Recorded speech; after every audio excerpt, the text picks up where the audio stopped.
Bem, pessoal, voltamos a mais um módulo. Vamos nessa? Mais um módulo de Fundamentos de Gestão Pública, né? E vamos atualizar o nosso último encontro, o nosso último momento, né? Estamos aqui discutindo, conversando, trocando uma ideia muito bacana sobre gestão pública no Brasil, né? Tentando entender um pouco os meandros e a importância da gestão pública no Brasil, né? Como eu espero que vocês tenham percebido até o momento, como a gestão pública ela é algo estratégico, né? A gestão pública é algo altamente estratégico para o sucesso. Eu vou até usar essa palavra para o sucesso de qualquer estado, né? Sem uma boa gestão, a coisa pública fica ineficiente, né? E aí não gera o resultado que pode gerar e até precisa gerar, né? Então, pessoal, só para a gente atualizar aqui, contextualizar, na última aula nós vimos uma breve revisão sobre o conceito de gestão, até mesmo porque nossa disciplina é de gestão e gestão pública, né? Então é sempre bom a gente relembrar o conceito de gestão. Definimos um pouco o que é um gestor público, conceituamos o que é gestor público, conceituamos as funções e as características de um gestor público, né, na atualidade, a gestão, dentro dessa gestão pública contemporânea, né? Resumimos o que seria a gestão pública. Nós discutimos aqui, eu abordei com vocês, o problema da implementação das políticas públicas no Brasil, né? Falamos também sobre essa nova forma de fazer gestão da coisa pública no Brasil.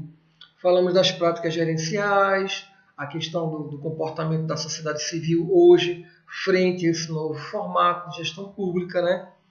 Falamos também sobre a dificuldade que existe na obtenção dos resultados nas organizações. Como é difícil ainda para o gestor entender que ele precisa trabalhar com planejamento, que ele precisa trabalhar sabendo aonde ele vai chegar, com o que ele tem. Não dá para trabalhar com o carro andando, tem que se parar, tem que se rever os procedimentos, rever os processos, né? E estamos nessa fase, né? Relatamos também um pouco do surgimento do modelo gerencial aqui no Brasil, né? E fechamos o nosso módulo anterior falando sobre governança, né? Discutimos um pouco a importância da governança, né, a partir do decreto 9.203. Tá fresquinho agora, novinho para a gente aí, e é muito utilizado, tem sido muito explorado, muito estudado a nível do governo federal esse decreto, justamente para ser implementado. Então, dando continuidade ao nosso encontro, né, ao nosso módulo, eu trouxe para vocês aqui um pequeno organograma, uma pequena figura, né, que mostra para a gente as funções da administração. E aí entenda também, a gente pode colocar aí não só a administração privada, mas a pública também. O modelo gerencial atual praticamente gira em torno disso aqui, né? A questão de planejar, né, você ter os objetivos, né, e saber onde você quer e que estratégias você vai realizar para alcançar esses objetivos, né? Organizar, né, o que e como fazer para alcançar esses objetivos, né, com as estratégias que você tem e quem fará cada coisa, né? E a questão de dirigir, lembrando que dirigir não é só chefe, né, como a gente vem falando, né? Dirigir será liderar e motivar, não é verdade? A ampliação da perspectiva de trabalho em equipe, né? E também a questão da administração tem como função também controlar, né? Não controlar no sentido estrito de você ter domínio sobre coisas ou pessoas ou funções, mas controlar no sentido de você monitorar não só o desempenho de cada ator, mas você monitorar o andamento dos processos, você monitorar o andamento dos resultados e você monitorar o nível, o grau de satisfação que aquilo que foi produzido está gerando. Isso é importantíssimo para a gente, tá bom? Então, dando continuidade à questão da governança, né, existem alguns pilares da governança que eu quero trabalhar com vocês, né? Dentro desse slide anterior, vou até voltar aqui para vocês para que vocês fixem um pouco melhor, né, das funções da administração que é planejar, organizar, dirigir e controlar. Essas funções também elas fazem parte do conceito de governança pública, né? Então, trazendo esse arcabouço administrativo do mercado particular, do mercado privado para o planejamento, para a gestão pública, eu trago também essas funções, né? O planejamento, né? Então, para a gestão pública, o planejamento corresponde, né, à definição de metas, né? Para a gestão pública, planejar é você definir metas, né? Precisa estabelecer metas, né? Objetivos, né? E aí você precisa estabelecer os recursos que possibilitam você alcançar essas metas. Os recursos que te possibilitam alcançar os resultados almejados, né? Então, a questão do orçamento ela é importantíssima, não é verdade? Justamente é necessário que se planeje para definir a meta, o objetivo, de acordo com os recursos que tem, para se evitar os desvios, né? Você evita os desvios, identificando os possíveis desvios, e aí, identificados possíveis desvios ou aqueles desvios que ocorreram durante a execução, você terá tempo hábil para retomar a trajetória e aí tentar buscar atingir os resultados previstos da melhor forma possível, com o menor custo possível, com o melhor nível de qualidade e responsabilidade possível. Beleza? Então, para a administração pública, né, o planejamento é considerada a função principal da administração pública. Né? Tanto que tem a lei, né, a Lei 101, não é verdade? E essa lei de responsabilidade fiscal, ela determina a questão dos gastos públicos, não é verdade? Então, essa Lei 101 de 2000, ela estabelece justamente, ela coloca o planejamento do orçamento, né, a nível federal, estadual, municipal, como algo assim basilar, né? Porque você ter a previsão dos seus gastos é tão importante quanto você ter a previsão da sua receita, não é verdade? Então, partindo dessa lei de responsabilidade fiscal, né, a gente presume que o planejamento ele é indispensável para as ações de gestão pública. Tanto que, partindo dessa lei, né, lei complementar, claro, foram criados alguns instrumentos, né, que norteiam a administração orçamentária, que é o PPA, Plano Plurianual, temos a LDO, que é a Lei de Diretrizes Orçamentárias, e temos a LOA, que é a Lei Orçamentária Anual. Porque, geralmente, como o orçamento, né, do governo ele contempla um período de 4 anos, pelo menos para o governo federal, fica muito difícil você ter aquele planejamento macro e você apenas organizar ele a nível de 4 anos. Então, nós fragmentamos ele anualmente por meio da Lei Orçamentária Anual. Tranquilo? Então, pessoal, de modo bem simples, isso é algo que a gente já viu, né? Não tem nenhuma novidade aqui para a gente. Eu estou apenas acrescentando algumas informações que elas subsidiam e elas trazem um aporte realmente para a gestão pública. Né? Então, a Constituição Federal ela reconhece que o planejamento, a ação de planejar, de saber o que fazer, com o que se tem, ela reconhece que ela é tão importante, né, que essa lei, né, ela foi replicada e ela deve ser também cumprida por meio dos estados e o Distrito Federal e os municípios, né? Todos eles têm que ter os seus próprios PPAs, né, suas próprias LDOs e suas próprias LOAs, né? Justamente para que seja tudo amarrado e organizado para evitar justamente o desperdício do recurso público. Né? Então, para a gente detalhar um pouco mais o que seriam esses instrumentos. Né? Primeiro instrumento de planejamento, o Plano Plurianual. Tá? É um instrumento de planejamento que o governo estabelece de forma regionalizada. Né? Então, nesse plano plurianual existem as diretrizes, os objetivos que vão ser alcançados e as metas, né, para as despesas de capital e as despesas correntes. Então, esse, como eu estava falando para vocês, esse plano plurianual, ele retrata uma visão macro, né? Então, por um período de 4 anos, o gestor ele tem a oportunidade de planejar o que ele vai fazer. Mas, claro, como as coisas mudam, a conjuntura muda muito rapidamente, principalmente a conjuntura econômica, né? As flutuações de mercado são muito intensas e muito prováveis. Esse período de 4 anos ele fica muito largo, né? Então, esse plano plurianual ele pode ser revisado, né, durante esse tempo, né?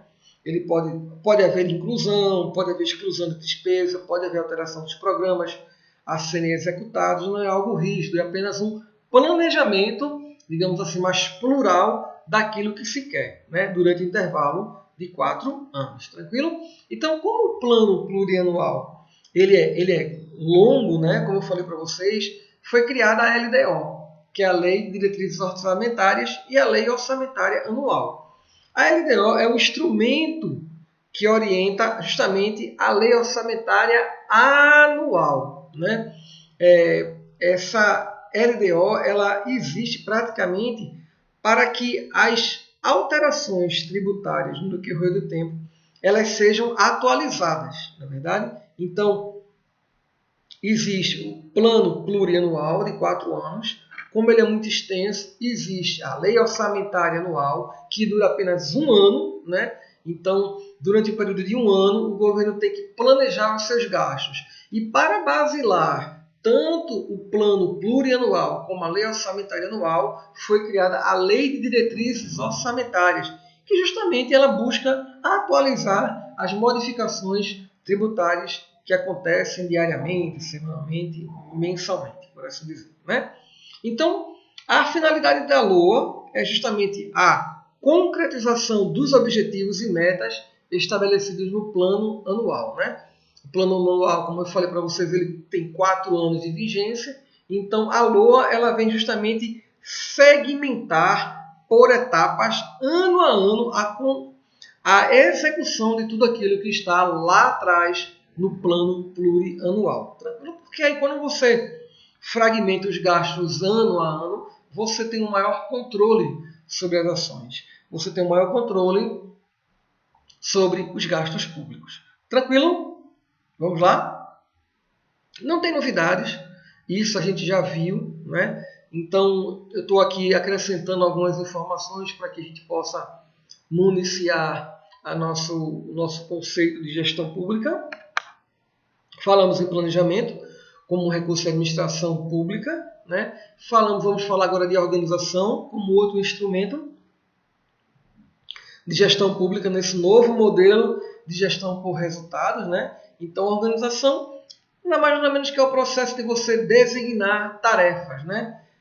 De você alocar o recurso existente, de você coordenar as atividades existentes, né? Então, a organização é a distribuição e a adequação dos recursos que a instituição possui naquele momento. Trata-se justamente da preparação dos processos, né? É quando você organiza o seu proceder para justamente obter os resultados que você planejou anteriormente, né?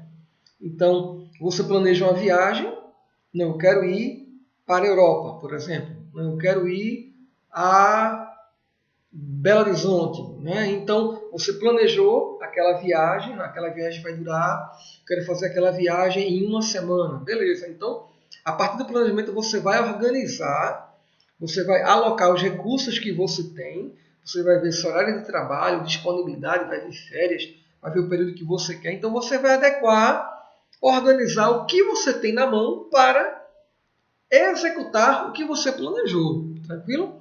Então, essa organização, ela difere muito, a organização interna de cada instituição, ela difere muito de organização para organização, de entidade para entidade, né?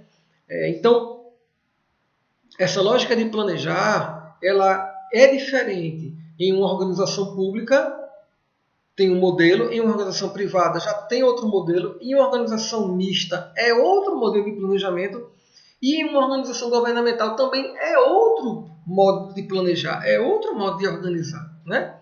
Então, a gente vai conversar um pouco aqui, né, com as organizações, elas podem se dividir, elas podem, digamos assim, executar o seu planejamento.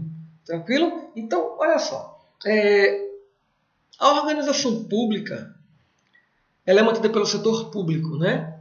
Então, como a gente pode falar, a organização pública entenda a nível federal, distrital, estadual, municipal, né?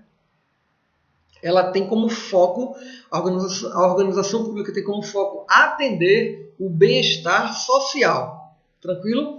Então, ela é de recurso público, né? Ela é criada para atender a necessidade da população, e a organização pública, ela dentro da estrutura de mercado, dentro da estrutura pública, ela é denominada de primeiro setor. Tranquilo? Então, o primeiro setor, quando você fala, primeiro setor são as organizações públicas, em seus 4 níveis, né? Federal, distrital, estadual ou municipal. Tá joia? Então, nesse aspecto, o que a gente tem aqui para discutir, né? As organizações públicas, elas se dividem em organizações públicas diretas e indiretas. O próprio nome já fala, né? O que seria a organização pública direta? São aquelas que prestam serviços, né? Nos 4 níveis, né? Federal, distrital, estadual e municipal. E elas representam diretamente o governo, né? Ela não tem um intermediário. São as organizações que representam a União, são as organizações que representam os governos estaduais, são as instituições que representam as prefeituras, né? As câmaras legislativas, o judiciário federal e estadual. Seria, como eu posso dizer assim, seria o órgão público em sua essência, né? Já a organização pública indireta, ela caracteriza-se como um serviço de interesse público, mas ela foi outorgada a alguém, aquele serviço foi delegado para outro fazer em nome do serviço público, né? Por exemplo, uma autarquia, né? Então, são instituições criadas e autorizadas por lei, né? E elas representam a atuação do Estado. É quando o Estado delega para outro, para um particular, digamos assim, a execução de uma atividade que é própria sua. Joia? Então, gente, falamos de organização pública direta e indireta, né? Essa organização pública indireta, como a gente falou aqui, são organizações onde outras pessoas jurídicas, né, cumprirão, né, aquilo que é função do Estado, né? Como eu falei aqui para vocês no slide anterior, são as autarquias, fundações públicas, né, empresas públicas e sociedade de economia mista. Tá joia? Esse não é o nosso foco, a gente não precisa adentrar sobre essas particularidades, né? Então, existe como organizações as organizações não governamentais. São organizações formadas pela sociedade civil, né? Elas geralmente não têm fim lucrativo, né? Elas têm como missão resolver problemas sociais. Problemas com drogas, problemas com imigrante, problemas ambientais, problemas de violência, né? Então, elas têm caráter, como eu coloquei aqui, um caráter econômico, né? Trabalham mais o caráter de cunho racial, ambiental, reivindicações por direitos humanos, né? E até mesmo a fiscalização do poder público, né? Existem ONGs que são criadas para fiscalizar e monitorar os gastos públicos. Isso eu acho fantástico, né? Então, essas ONGs, elas também são classificadas como conhecidas como o terceiro setor.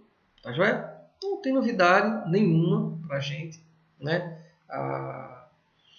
Falamos agora há pouco, né, sobre organização, planejamento, organização, e agora vamos falar sobre direção. que também é um componente, como a gente viu naquele da gestão administrativa, que também foi englobada nesse novo modelo de gestão pública, né? Então, como eu venho sempre falando aqui para vocês, a direção, ela, né, nesse novo modelo de gestão pública, ela não se limita apenas a chefiar, né? Hoje a direção na gestão, nesse novo modelo de gestão pública, nesse novo modelo de governança pública, ela tem que ter a habilidade de conduzir as pessoas, né? Quando se presume que se tem um plano estratégico de ação, né? E aí a condução dessas pessoas, a condução da infraestrutura disponível, a condução do orçamento, todas essas variáveis buscam justamente realizar e alcançar os objetivos e metas estabelecidos, né? Então essa função de direção, essa função de liderança, né? Essa função de tomada de decisão, né? Justamente o capital pensante que nós consideramos o processo que conduz, que coordena, que incentiva, que alimenta, que orienta todo o pessoal na execução das atividades que são planejadas. Então, a direção ela nunca vai conseguir lograr êxito se as tarefas já não forem planejadas, né? Então, se elas não são planejadas, não tem como você organizar, digamos assim, o pessoal para que cada um possa executar a tarefa que é necessária para que se alcance um objetivo proposto. Tranquilo? Então, passado a direção, temos hoje o controle, né? Então, hoje, pessoal, o controle ele é muito mais amplo e ele tem um caráter muito mais orientativo e disciplinado que meramente um caráter punitivo. Me entendam. O caráter dentro do controle, o caráter punitivo existe, ele tem que existir para que se evite e realmente para que se puna as distorções, né? Para que se puna realmente os desvios, né? O dano ao erário, né? Mas o controle hoje, mais que nunca, ele é muito pedagógico. O controle hoje ele é muito orientativo, entende? Então, o controle ele tem um caráter, né, justamente de monitoramento, né, onde você tem o que se planejou, né, tem o que se executou, né, então você acompanha, você monitora aquilo que foi planejado e aquilo que foi executado, né. Então, dentro desse processo do que foi planejado e do que foi executado, é aí que entra o controle, né? Porque aí o controle vai verificar, dentro daquilo que foi planejado e o que foi executado, né, qual o resultado estabelecido. Se planejou fazer isso, se planejou executou A mais 10, digamos, e o resultado foi A mais 2, por quê? Né?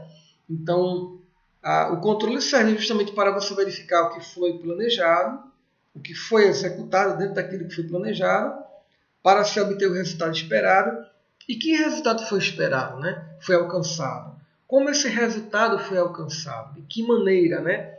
E aí, se o resultado alcançado não foi aquele esperado, não foi o satisfatório, e aí cabe as correções orientativas, né? A princípio, o controle ele busca, junto à gestão, propor correções orientativas. Se aquelas correções orientativas elas não são seguidas, elas passam de orientação justamente já para a punição, né? Passa de ser um assessoramento para justamente um controle mais punitivo, e aí, nesse caso, vai aí a âmbito federal, vai para o Tribunal de Contas, né? Da União. A âmbito estadual, vai para o Tribunal de Contas do Estado. Tranquilo? Então, o controle compara a execução, né?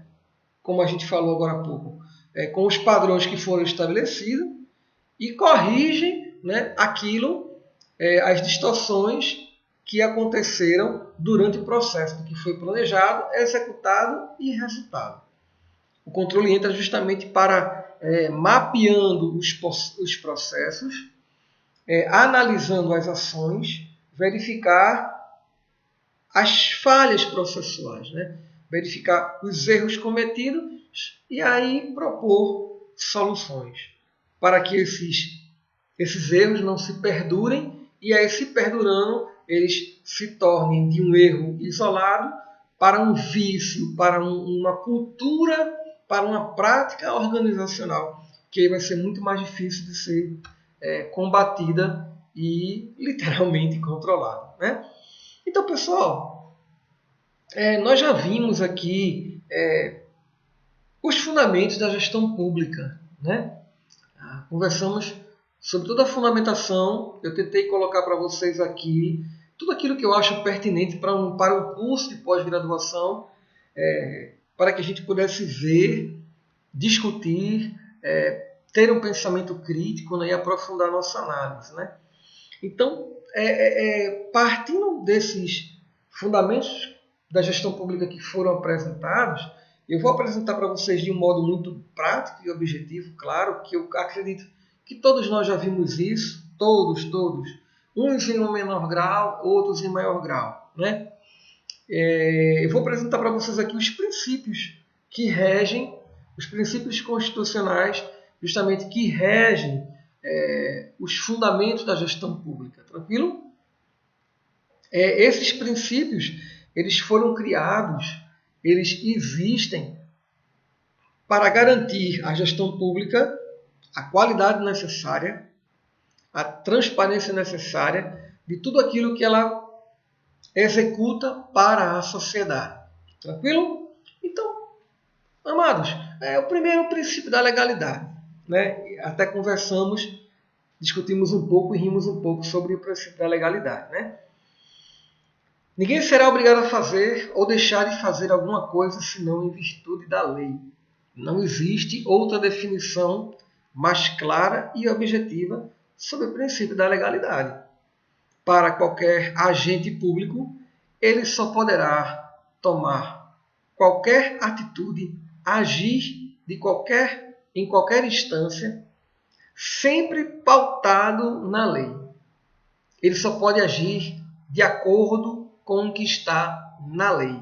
Se na lei não diz o que ele pode fazer, então, obrigatoriamente, ele não pode fazer, né? O princípio da legalidade ele vem amarrar a ação do agente público. Ele só pode fazer aquilo que está expressamente contido na lei. Tranquilo? Qualquer ação que um ente público faça que não esteja na lei, ela está ferindo o princípio da legalidade. Ela é ilegal. Tranquilo? Então, também temos o segundo princípio, que é o princípio da impessoalidade. E aí nós vimos muito essa impessoalidade, né, de um modo averso, né, durante o modelo de gestão patrimonialista, não é verdade? No princípio da impessoalidade, o agente público tem a obrigatoriedade, né, justamente, de agir em prol do interesse público, independente do individual, independente do que seja. O interesse público, o interesse coletivo, está sempre em primeiro lugar. É por isso, gente, que eu falei para vocês, comentei com vocês, da importância da burocracia, né? Porque a burocracia, ela por si só, né, ela nua e crua, ela realmente é lenta, né? Mas a burocracia associada a novas tecnologias, a novas ferramentas de gestão, a burocracia, ela sabota justamente a pessoalidade, né, o trato particular para as pessoas. Ela coloca todos em um único patamar. Todos são iguais perante a lei. Todos são tratados do mesmo jeito. Quando eu falo todos, entendam, né? Iguais com iguais, diferentes com diferentes. Tranquilo até aí? Sem problemas?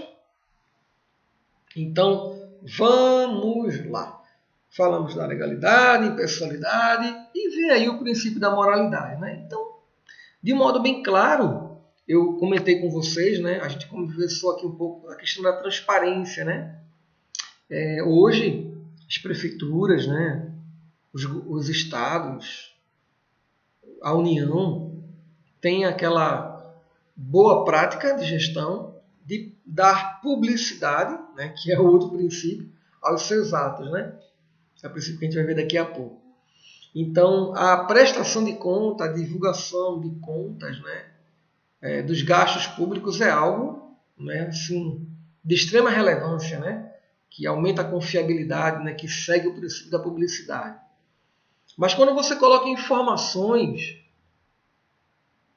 e essas informações elas não consideram as diferenças sociais, elas não consideram a conveniência, elas não são, digamos assim, honestas em seu todo, embora a ação seja legal, ela não é honesta em seu todo, não sei se vocês estão entendendo, né? Porque ela não consegue ser útil ao interesse público, porque a coletividade não entende aquele ato público, então aquele ato, por mais que ele seja legal, ele pode se tornar imoral, não é verdade? Então não basta apenas ser legal. O ato público tem que ser moral, ele tem que ser pautado numa conduta que justamente seja não só legal, mas que seja justa. E falar em justiça social é você ver e atender à necessidade de todos, não de um modo único. Não. Quando você coloca informações no site de transparência de um modo único, você presume que todo mundo entende de contabilidade, de economia, de finanças. Isso não é verdade. Então, essa publicidade, por mais legal que ela seja, ela não é justa. Ela não está sendo conveniente. Ela está sendo conveniente para quem está publicando. Mas ela não tem conveniência para a população de um modo geral. Ela não é honesta para a coletividade. Ela pode ser honesta para o ator público, para o agente público que dá publicidade ao ato, que realmente é honesto. Mas ela acaba sendo desonesta para outra ponta, porque a outra ponta não tem como usufruir daquela informação. Me entendem? Ela não é útil. Ela não tem utilidade para a população dentro da participação social que ela pode ter, né, no exercício da cidadania. Então, partindo agora para o quarto princípio, que é o princípio da publicidade, né, que a gestão, né, como o próprio nome fala, tem que divulgar os seus atos, né? E aí essa divulgação ela deve ser, digamos assim, acompanhada, monitorada, ela deve ser acessível a toda a sociedade, né? Quanto mais transparente for o processo, quanto mais transparente forem as medidas que o governo toma para publicizar, para divulgar os seus atos, mais confiança a gestão traz para a sociedade, né? Esse é o princípio da publicidade. Tranquilo? Vamos em frente? Então, eu queria mostrar para vocês agora algo que é mais novo, né? Nós já comentamos um pouquinho aqui, que é o princípio da eficiência. Então, gente, deixa eu só focar aqui com vocês nesse princípio da eficiência. E, paralelo a ele, eu vou também falar sobre os supraprincípios, tá bom? Esse princípio da eficiência, ele praticamente surgiu, ele é oriundo deste novo modelo de gestão pública, né? Este novo modelo de governança pública. Né? Então, como o próprio nome fala, hoje o governo tem a meta de fazer a coisa pública com agilidade. Mas por que essa agilidade toda? Porque o governo tem que ter a capacidade de dar resposta rápida para as necessidades da sociedade. E não obrigatoriamente ser rápido, ser eficiente, estar diretamente ligado a maiores gastos. Não. As inovações tecnológicas, os novos meios de comunicação, as novas tecnologias, né? As novas técnicas, né?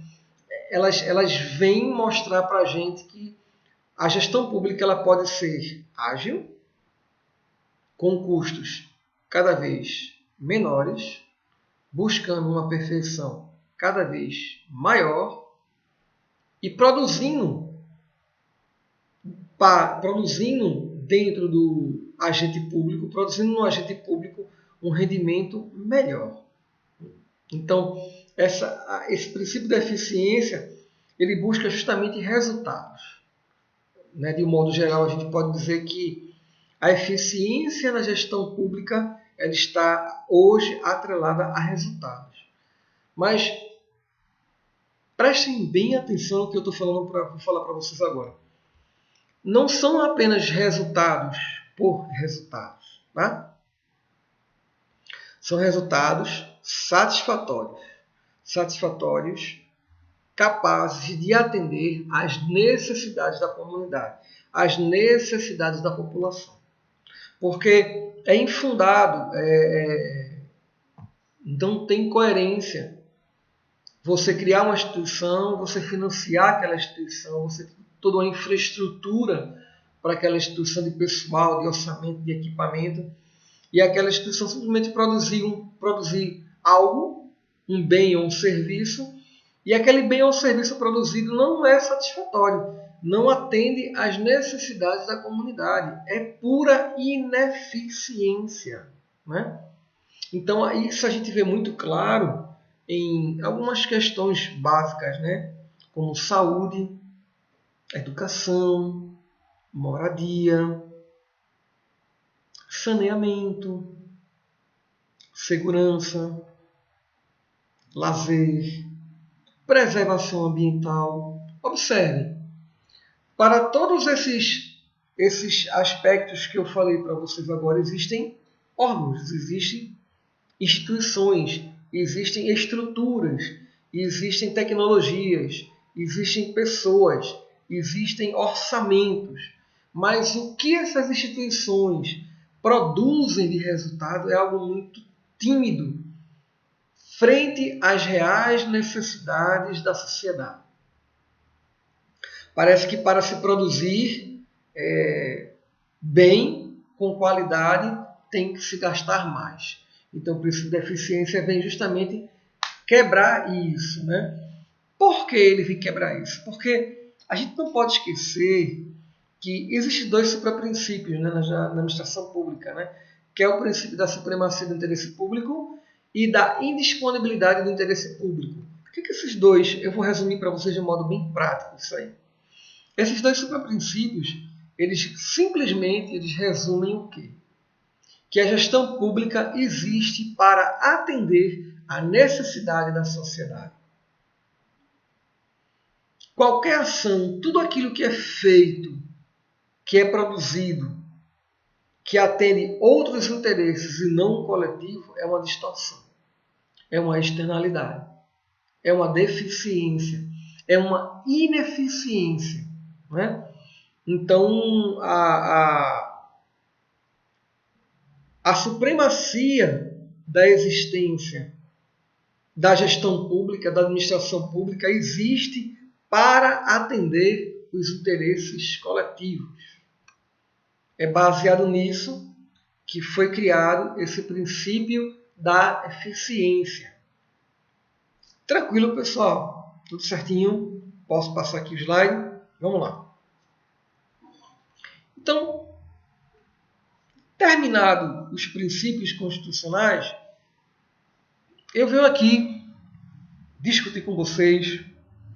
Eu vou tentar de um modo muito breve e objetivo atualizar vocês sobre as técnicas de controle, sobre as novas técnicas de gestão, de governança, que hoje são utilizadas no governo federal. Tá? Essa sessão que eu estou criando com vocês aqui é um plus dentro da nossa disciplina do que é mais atual sobre gestão, sobre esse novo modelo de gestão pública, né, do governo federal. Tranquilo? Então, eu quero começar falando com vocês sobre gestão de riscos. Né? A gestão de risco hoje ela é uma novidade, né, que vem sendo implementada dentro desse novo modelo de governança. Né? Mas como assim gestão de riscos? Né? A gente sabe que em qualquer atividade que a gente faça, seja ela individual ou empresarial, envolve seus riscos. Né? Então, o risco é a possibilidade, a probabilidade de ocorrer um evento que venha a ter um impacto positivo ou negativo no alcance do objetivo almejado. Por exemplo, eu faço natação, então estou treinando para a competição de natação. Qual é o risco? Se o risco de eu me lesionar, o risco de eu adoecer, não é verdade? O risco de eu contrair uma doença, vamos supor. Então, a gestão de risco é justamente um processo que busca monitorar as possíveis ocorrências de eventos que venham a impactar no alcance do objetivo almejado. Deu para entender? O risco ele é medido em termos de impacto e de probabilidade, de que o evento venha a acontecer ou não. Em linhas gerais, a gestão de risco, como instrumento dentro desse novo modelo de gestão, é um processo, vamos lá, como diz aqui, de natureza permanente, ele é constante, porque as ações elas acontecem diariamente, na verdade. Então, deve-se monitorar, deve-se acompanhar a ocorrência de possíveis riscos dentro das ações executadas. A gestão de risco ela é permanente, ela é direcionada e monitorada pela alta administração. É a alta administração que estabelece o nível de profundidade da gestão de risco. Porque justamente é essa alta administração que contempla dentro da gestão de risco as atividades a serem identificadas como potenciais riscos, aquelas que têm um potencial risco, a atividade que é executada que tem um maior risco de ser, digamos assim, impactada. Então, localizado a ação, o procedimento, o processo que é mais vulnerável, que é mais suscetível a riscos, aquele procedimento, aquela ação ela é identificada, ela é avaliada e gerenciada para possíveis eventos que venham a acontecer e aí afetar no desempenho da instituição para o alcance de sua missão institucional. Então, essa gestão de risco ela vem justamente monitorar situações que podem comprometer o andamento da instituição para o alcance daquela missão. Tranquilo por aí? Vamos dar um exemplo. Então, nós trabalhamos com educação, já? E aí, de repente, a economia está tão boa que as pessoas não têm buscado mais a educação pública, vamos supor assim. Qual é o risco disso acontecer? Qual é a probabilidade disso acontecer? Alta, baixa, média? É impossível acontecer? Mas se acontecer, como é que a instituição pública ela vai sobreviver? Se ninguém mais a procura, vamos supor. Então, tem que se haver um planejamento. Vamos ampliar a oferta de curso superior de engenharia. Vamos ampliar a oferta de cursos, vamos supor, um curso determinado, um curso que praticamente hoje já não é mais utilizado pelo mercado. Quais são os riscos? O risco de a gente abrir o vestibular, não temos inscritos, ou se tivermos inscritos, são poucos inscritos, e vamos formar poucos alunos, e o custo de formar poucos alunos para jogá-los no mercado no qual não vai ser absorvido é alto, e a tendência com isso é a gente ter um gasto que poderia estar sendo direcionado para outra área, por exemplo, para outro curso. Então, os riscos eles existem diariamente, dentro do processo inverso. Atualmente, vamos supor, o IFPE disponibiliza 1.000 vagas para os alunos anualmente. E aí a conjuntura foi ficando difícil, desemprego, recessão, a procura por a educação pública vem aumentando, o Instituto está preparado, o que é que ele tem feito para recepcionar esses alunos, né? Ele tem monitorado que o nível de procura nos vestibulares tem aumentado, quais são os cursos que têm aumentado, né? Então, se a gente não monitorar, se a gente não acompanhar, qual é o risco? É o risco que muitos alunos fiquem do lado de fora, entende? Que a gente não alcance o objetivo pelo qual a gente foi criado, né? Então, essa gestão de risco ela é muito mais ampla, né?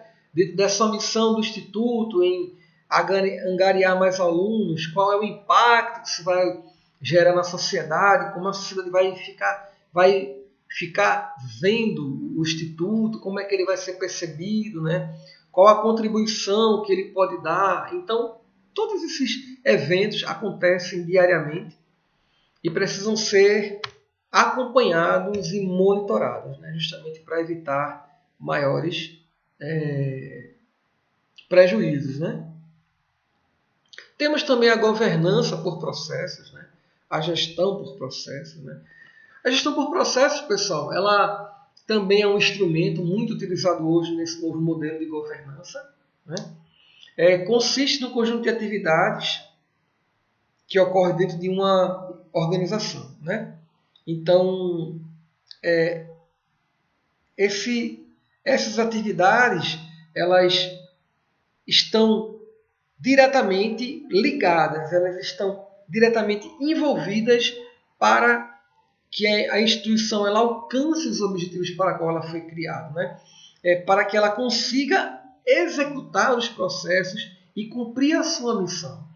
Então, a gestão de processos ela vem justamente monitorar a execução das ações para que a instituição possa alcançar o objetivo para o qual ela foi criada, né?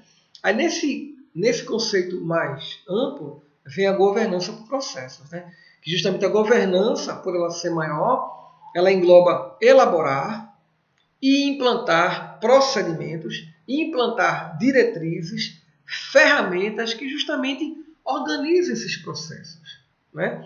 A gestão, a governança por processos, ela vem justamente disciplinar, ela vem justamente organizar, ela vem direcionar os passos que a instituição dá para atingir a sua missão institucional. Então, a governança por processos ela tem essa responsabilidade de gerenciar, né, de administrar, de garantir que os processos que são executados eles criem um fluxo de informações, eles criem um fluxo de ações que façam com que os objetivos sejam alcançados, né? Isso a nível de setor por setor, a nível de servidor por servidor, a nível de área por área, para que o somatório dessas ações, que o somatório desses processos, eles desaguem em um produto final, né? Em um produto final que esteja em harmonia com a criação, com a meta pela qual a instituição foi criada. Joia? Então vamos a uma outra ferramenta, né, que existe aqui dentro desse novo modelo de gestão, né? Eu estava falando para vocês aqui que a gestão do processo ela acompanha as ações dos entes públicos, né? E aí, ao acompanhar e monitorar o fluxo de informações, o fluxo de ações, ele consegue detectar os gargalos, né? Ele consegue detectar tal processo que está, digamos, por exemplo, travando todo o restante. Vamos supor, o camarada vai comprar um equipamento. Um professor do curso de Química quer comprar determinado equipamento. Então ele manda aquela demanda, o professor manda para o coordenador manda para o diretor administrativo e aí ele manda para o diretor geral aprovar e aí vai para o processo licitatório de compra, beleza? Então nesse processo, que poderia durar 1 mês, 2 meses, foi observado que ele passou quase 1 ano. Então, o controle pega esse processo e vai analisar o que foi feito. Né? Não, o pedido do professor, o e-mail que o professor emitiu foi no dia 5 de fevereiro. Chegou na mão do diretor administrativo no dia 10 de fevereiro, foi rápido, né? Então, no dia 12 de fevereiro, 2 dias depois, o diretor-geral autorizou a compra e mandou para o departamento de compras. E aí, de fevereiro a outubro, ele ficou no departamento de compras e não foi finalizado. O que está acontecendo? Né? Então, a gente começa a observar e analisar, dentro desse processo de compra, o que deu errado, por que travou, o que travou. E aí a gente pode observar que tudo começou, vamos supor, no início do processo, né? O comprador não tinha a quantidade de informações necessárias para comprar o equipamento certo e ele ficou vagueando com os fornecedores qual seria o equipamento, ao invés de remeter de volta o processo para a origem e pedir maiores detalhes. Né? Então aí a gente verifica um processo de comunicação, né, simples, que poderia ser solucionado facilmente, mas como não existe um checklist para esse dia a dia, o servidor age conforme o seu bel prazer. E aí a probabilidade que exista ineficiência é muito grande. Então a gestão dos processos ela entra justamente aí, para mapear as distorções, para mapear os gargalos e propor saídas, propor soluções. Né? Então, como vantagem, nós temos a eliminação de atividades redundantes, são aquelas que a gente vem falando, que fazem com que o processo fique girando e não produza resultado. Né? A gestão de processos ela busca uma utilização eficiente dos resultados. Né? Quanto mais rápida a coisa, menos hora homem, menos o valor do resultado a ser produzido. Ela consegue prevenir e solucionar problemas, né? Melhora a qualidade do fluxo de informação e, consequentemente, do resultado. E lá no final, ela consegue aumentar a satisfação dos cidadãos, né? E dos seus colaboradores. Porque quando você começa a deixar o processo enxuto, claro, né? Quando você tem um checklist transparente, objetivo, quando a engrenagem já está posta, qualquer servidor, mesmo não sendo na área, ele, de posse daquele processo mapeado, ele vai conseguir executar a atividade, né, em um tempo menor e com um resultado melhor. Tranquilo?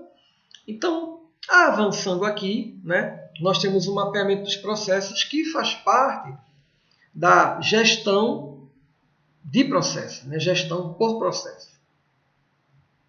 O mapeamento dos processos, dentro desse novo modelo de gestão de processos, é justamente a forma como a gestão organiza, né, as atividades, né, dentro desse processo. Então, o mapeamento tem a finalidade de ajudar a melhorar os processos, né, e implantar uma estrutura voltada para a correção das distorções. Então, o mapeamento, que é onde você literalmente mapeia aonde começa o processo, aonde ele vai, quanto tempo ele leva, para quem ele vai, né? Esse mapeamento ele evita essas redundâncias de o processo saiu daqui de Severino, foi para Maria, foi para João, foi para Paulo, aí depois volta de novo para Severino. Mas por que voltou para ele? Não, porque ele tem que dar um carimbo, depois todo mundo carimbou. Não, né? Então, evitar as redundâncias e dar fluxo às informações. Então, o mapeamento dos processos evita não só as redundâncias, mas ele abre uma agilidade para a comunicação entre os atores. Né? Então, ele auxilia a entidade a enxergar claramente, né, os pontos fortes e os pontos fracos, aqueles que precisam melhorar. Né? E aí, quando você trabalha os pontos fracos, né, a tendência é que você reduza gastos, né? Você elimine os gargalos, as informações podem fluir com mais rapidez, né? A integração entre os setores, entre os agentes acontece, e aí, consequentemente, você consegue gerar um produto final em um menor tempo, com um menor gasto e uma melhor qualidade. O processo ele é fantástico. A gente nota, trabalhando no controle, eu posso dizer isso, que infelizmente, por mais básico básico que seja mapear processos, em muitas instituições públicas federais, os processos não são mapeados, tá? E isso causa uma ineficiência enorme, porque tem fulano no setor que só fulano sabe fazer aquilo. Um dia que fulano adoece, o setor para. Um dia que o fulano tem uma dor de barriga, o setor para. Quando fulano vai sair de férias, é um desespero, porque só fulano sabe fazer aquilo, né? Então isso tudo gera ineficiência, gera gastos desnecessários, atrasa os resultados, né? Então o mapeamento de processos vem justamente para dar agilidade aos fluxos, né? Então, pessoal, para a gente finalizar esse momento aqui, né, falando sobre o novo modelo de gestão, né, de gestão pública, é muito pertinente falar sobre essas ferramentas que hoje a gente utiliza na gestão pública, literalmente falando, né, e dar um destaque sobre esse decreto 9.203, né, que esse novo modelo de governança ele perpassa pela gestão de riscos, né, porque justamente a gente entende que, por melhor que seja o planejamento, né, sempre vão haver riscos, né? E quando você tem um bom planejamento, na iminência de prováveis incidências de imprevistos, de riscos acontecerem, você terá o tempo hábil, você terá a habilidade para reverter e corrigir possíveis distorções, né? Então, a gestão de risco é um processo de natureza permanente, como a gente falou aqui, né? E ele busca justamente monitorar, né? Eu queria que isso ficasse bem claro para vocês, né? Que a gestão de risco hoje ela é um instrumento muito utilizado nessa gestão contemporânea para justamente mitigar erros, mitigar ineficiência, para mitigar danos aos resultados, né? Então, a gente já falou aqui atrás, eu só estou colocando aqui para a gente realmente gravar isso, que a gestão de risco hoje ela é uma ferramenta de gestão muito utilizada pela alta administração, não esqueçam disso, pelos gestores, né? Ela é de uso contínuo e aí a gestão de risco ela busca justamente gerenciar, né, a probabilidade de que impactos negativos ocorram durante a execução de determinada atividade e aí esses impactos eles acabem distorcendo o alcance do objetivo a ser, assim, digamos assim, concluído pela instituição, né? Lembre-se que toda instituição pública, pessoal, todo órgão público, toda instituição criada por lei, ela tem uma função pública, né? Então, a gestão pública, ela é dentro desse novo processo de gerir a coisa pública, ela vem justamente peitando esse desafio de quebrar modelos, né? O modelo tradicional, de colocar o gestor de peito aberto para se responsabilizar por aquilo que está sendo produzido, trazer mais transparência, esse novo modelo de gestão, esse novo modelo de trato da coisa pública, esse novo modelo de governança, né? Ele traz consigo essa habilidade gerencial de você tentar prever possíveis riscos durante a execução do processo, né? E aí você, prevendo, você se antevém àquela situação e você constrói um cenário capaz de mitigar os impactos negativos para o alcance dos objetivos institucionais. Tranquilo, pessoal? Então, esse é o novo, né? Esse é o novo, né? Até redundante, né? Essa é a novidade que o novo modelo de gestão pública traz para a gente, né? É um modelo mais responsável, um modelo mais técnico, um modelo mais plural, um modelo onde a participação social ela faz parte do processo, é um modelo de monitoramento de processos, de melhoramento de processos, né? De feedback, de planejamento. Literalmente, hoje, esse novo modelo de gestão pública ele vem diminuir custos, melhorar a produtividade, melhorar a eficácia, melhorar a efetividade da coisa pública, para que ela possa produzir bens e serviços de qualidade para atender a mim e a você em um tempo hábil, em um tempo necessário. Tranquilo até aí? Tudo certo? Maravilha. Então, pessoal, termino esse nosso módulo, esse nosso curso, agradecendo a todos pela atenção que me foi dada. Eu espero ter podido contribuir um pouco mais, trocando essas informações com vocês. Espero ter desenvolvido a disciplina de um modo leve. Estamos no curso de pós-graduação. Eu tentei aqui ao máximo não encher vocês de conceitos cansativos, mas tentei instigá-los a questionar os conceitos que hoje nós temos. Então, obrigado por tudo. Aqui está o meu e-mail para algum contato, alguma dúvida. Eu queria deixar essa pequena reflexão para a gente. Nesses tempos de tantas mudanças, de tantas crises, onde eu e você somos chamados a ter o equilíbrio, não só a ter equilíbrio, mas a permanecer em equilíbrio, né? Eu termino essa disciplina de gestão pública dizendo que insanidade é continuar fazendo sempre as mesmas coisas e esperar resultados diferentes. Que Deus nos conceda a possibilidade de acessar o novo, não termos medo de quebrar a mesmice e sim construirmos juntos resultados novos e promissores. Forte abraço a todos, até a próxima, se Deus quiser. Até mais, pessoal!